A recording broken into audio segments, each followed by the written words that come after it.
Hi, welcome to the webinar for our Q&A webinar for our request for proposals for an evaluation, measurement, and verification consultant for our electric storage program that was ordered by the Public Utilities Regulatory Authority, docket number 17-1203 RA03. This is Eric Trago from the Connecticut Green Bank, and I'm joined by my colleagues at Eversource and at United Illuminating, as well as Paul Horowitz, our EM&V consultant. So with that, we'll move to the next slide. I think we would do well to start with an overview of the battery storage program, and then we'll talk about the specific scope of work, and then we'll open this up for questions.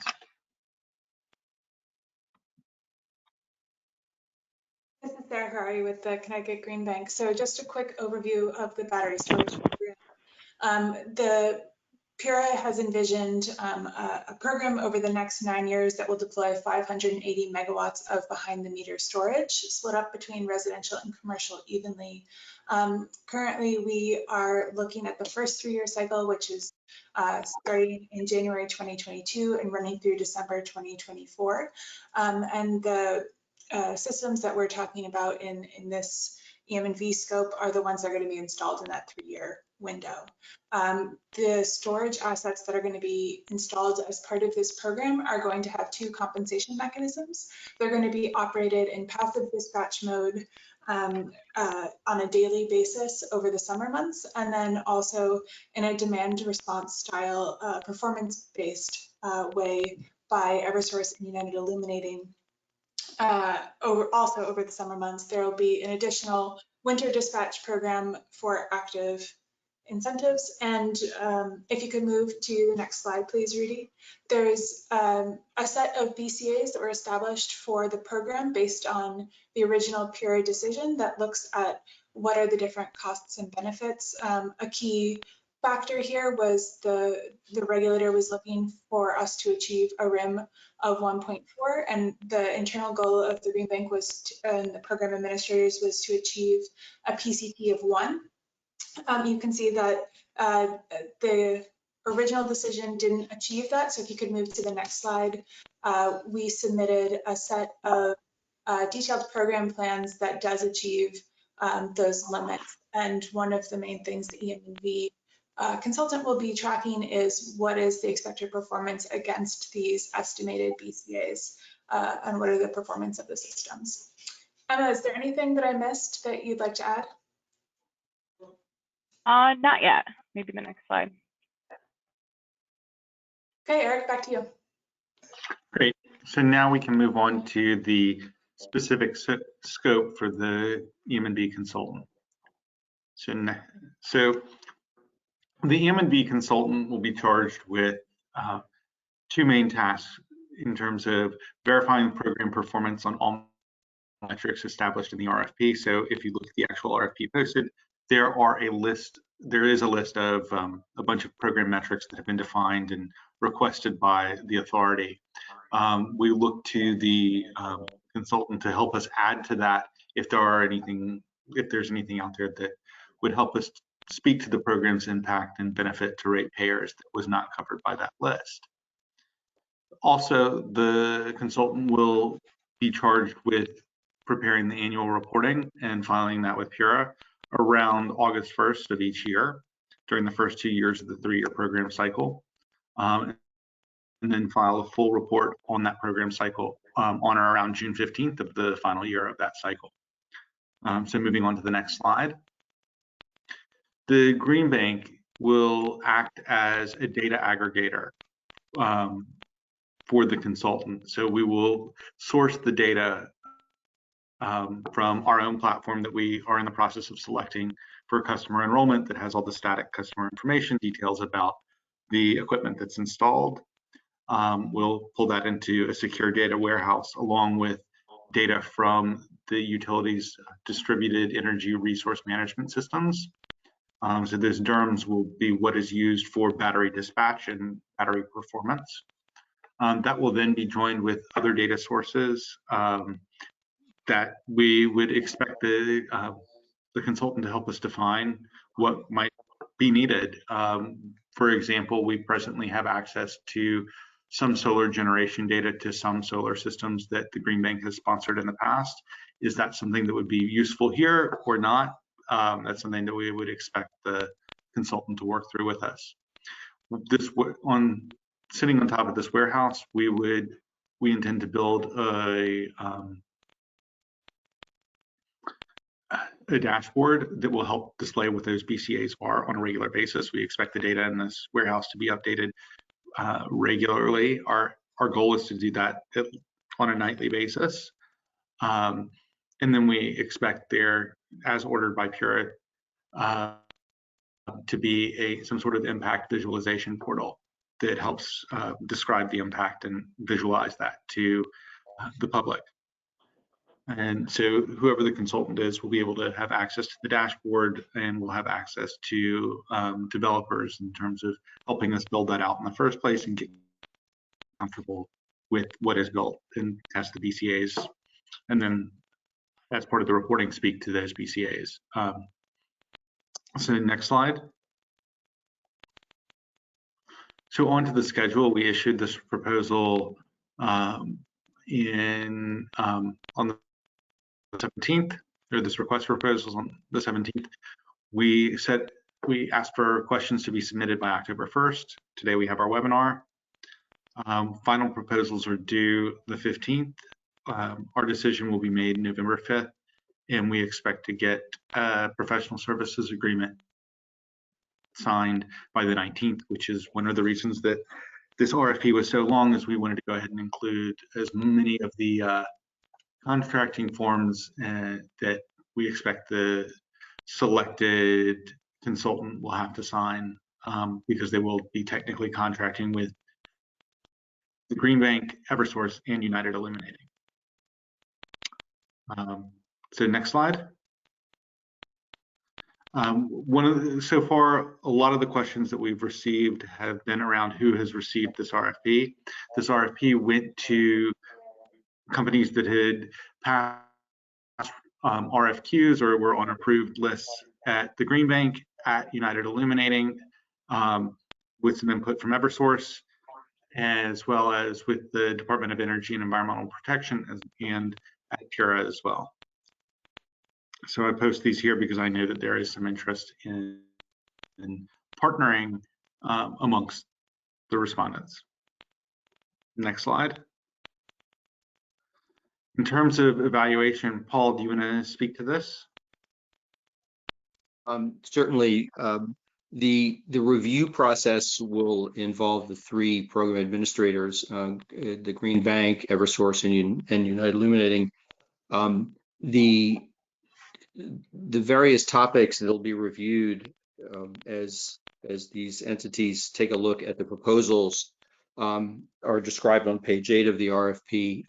The technical approach will encompass 40% of the overall score, qualifications and experience 30%, and cost and budget 30%. There are a number of sub-bullets to each of those topics on page 8 of the RFP, and I encourage everyone to pay attention to those.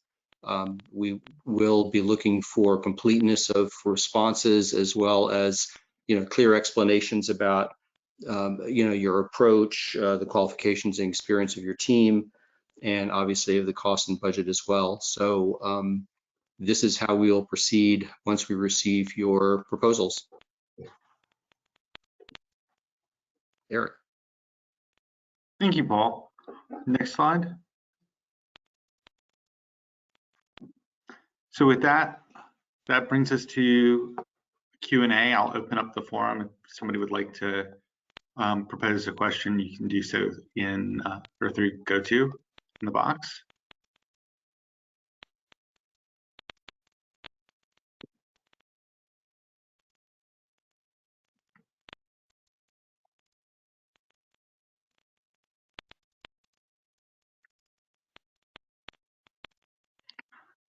And while we give that a minute, I'll just open this up to my the other panelists and see if there's anything that I overlooked or they would like to add anything.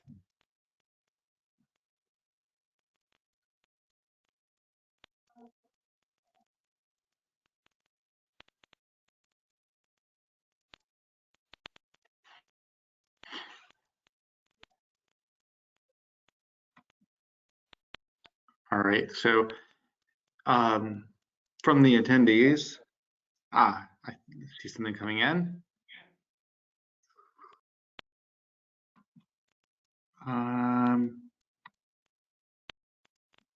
So what is the relationship between Guidehouse and the Green Bank with respect to this procurement?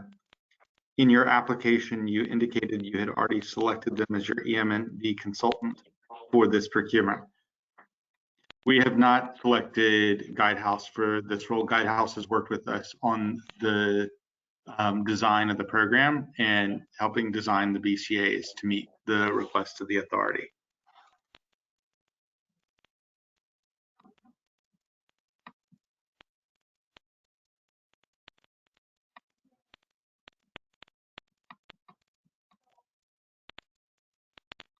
Oops, I'm sorry, I'm having a little bit of a technical difficulty reading the question.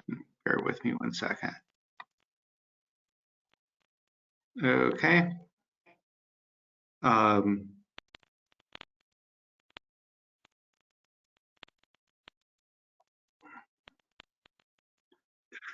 original bidders conference was supposed to be the week of September 20th. We would like to know if there is any schedule change given this is a couple weeks later. No, there is not any change in schedule.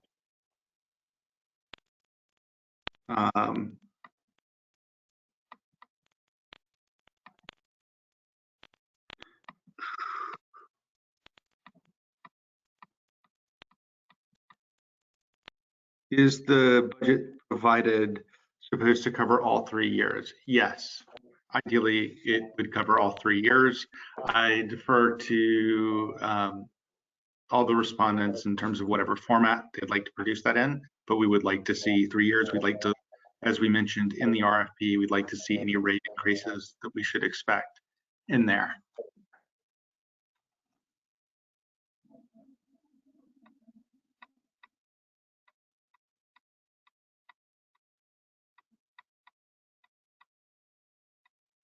There's a question about targeted annual, is there a targeted annual budget you would like the EM&V consultant to stay under?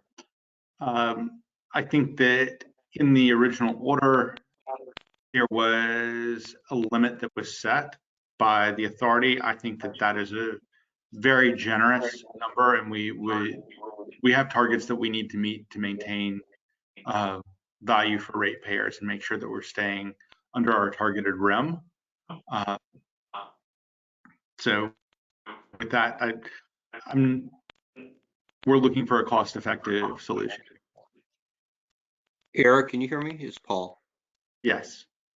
I would just add that the RFP itself on the top of page 4 clarifies what, in more language, what Eric just stated about the authority's perspective.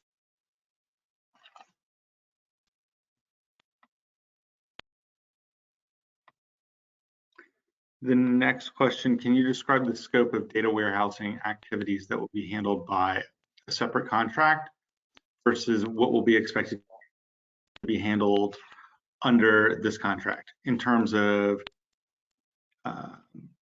taking, linking, cleaning data from multiple sources? I think a lot of this is still under development, but we imagine that the data should all be cleaned and consolidated by the Green Bank by the time the consultant here has access to it. So any of that data scrubbing and aggregation would be handled not through the EM&V scope of work, but would be handled through our information technology activities. So if there's further data cleaning that needs to happen after we get everything in, or data, let's call it data enhancement, we would want that to be suggested by the consultant. We want to understand what that is, but our intent is to provide the consultant with as clean data that's ready to use as possible.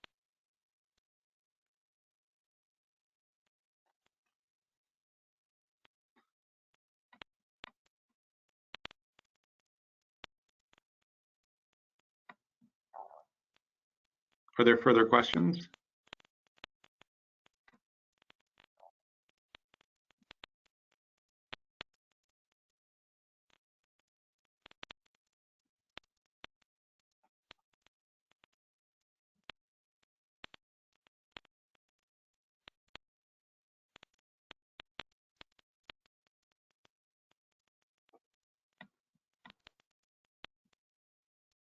Okay. Do appendices count in the 25-page limit?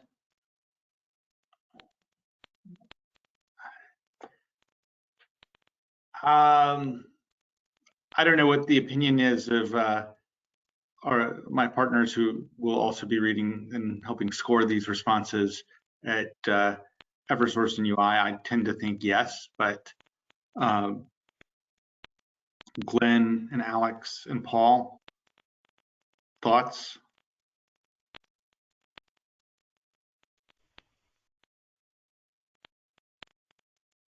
Sorry, Eric, can you repeat the question? The question is, do appendices count in the 25-page limit of the responses to the RFP?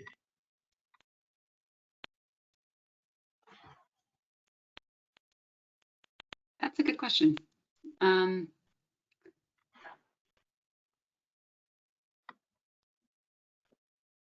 not sure. Glenn, any thoughts?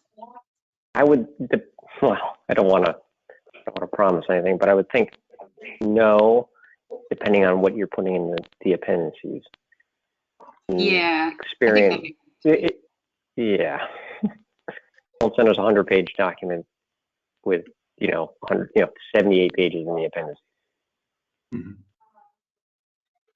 This is Paul again. On page 9, there's the line that's applicable here, which obviously is open to interpretation.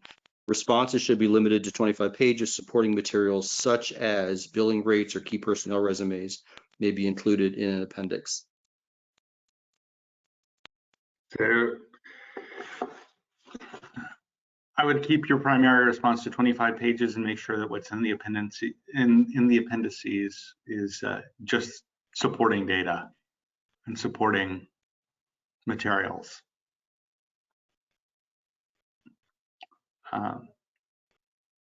Regarding program metrics, does Green Bank already have a methodology for qualifying aggregate avoided emissions, or is the contractor expected to develop that methodology?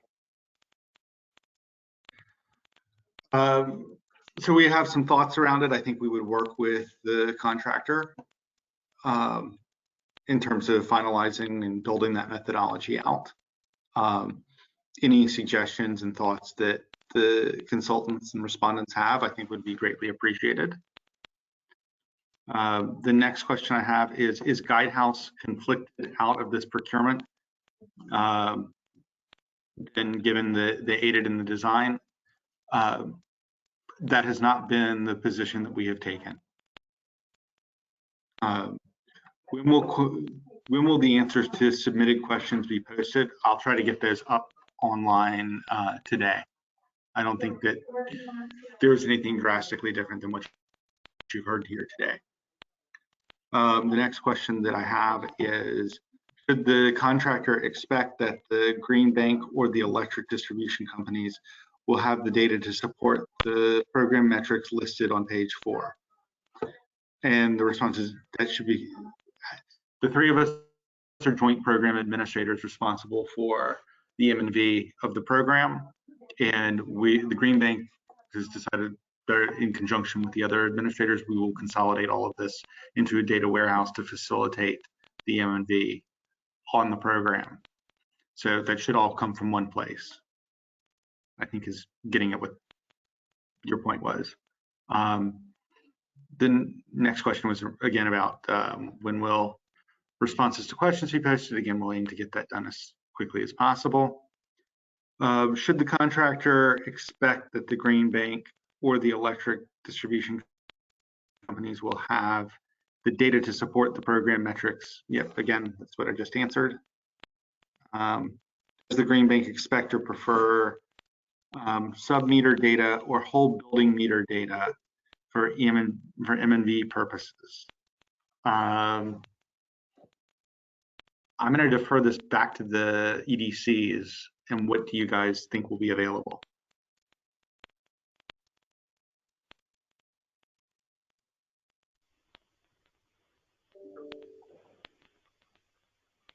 Can you repeat the question? I missed the latter half.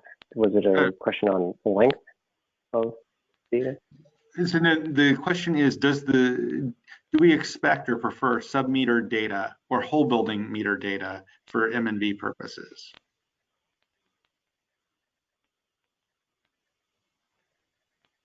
I think we'll have to get back to you on that. Yeah, Mhm. I don't know what is, I don't think we've thought about that enough. I would expect, I don't know. I don't want to say, I don't want to box myself in on this, but we'll discuss and we'll post that response. And then the next one is, minimally can resumes be excluded? I think if you have a better way to speak to your team's qualifications and the team that you're proposing, then I'm more than welcome to an alternative to sifting through a bunch of resumes. But let's just make sure that qualifications and suitability to handle this project are covered in that response.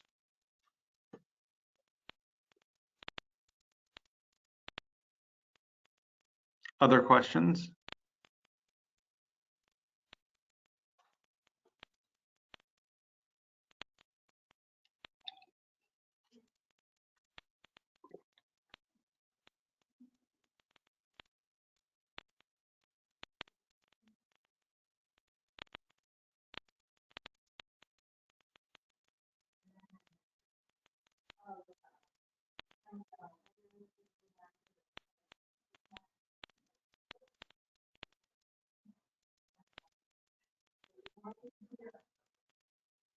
I'll just give this another minute or two in case there are any final questions.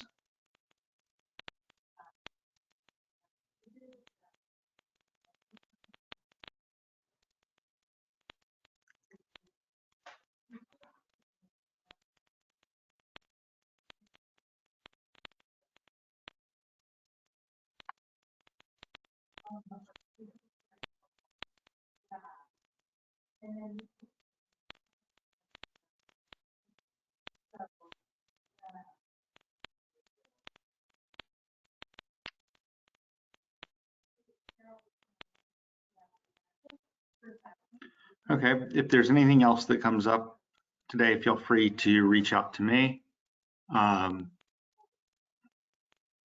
through the email posted in the RFP itself, and I'll make sure that those responses are included with the questions that get posted on our website. I thank you all for attending, and I thank you all in advance of your response to this RFP, and I look forward to some great responses, and I look forward to eventually selecting a partner to work with us at Eversource and UI. Thank you and have a good day.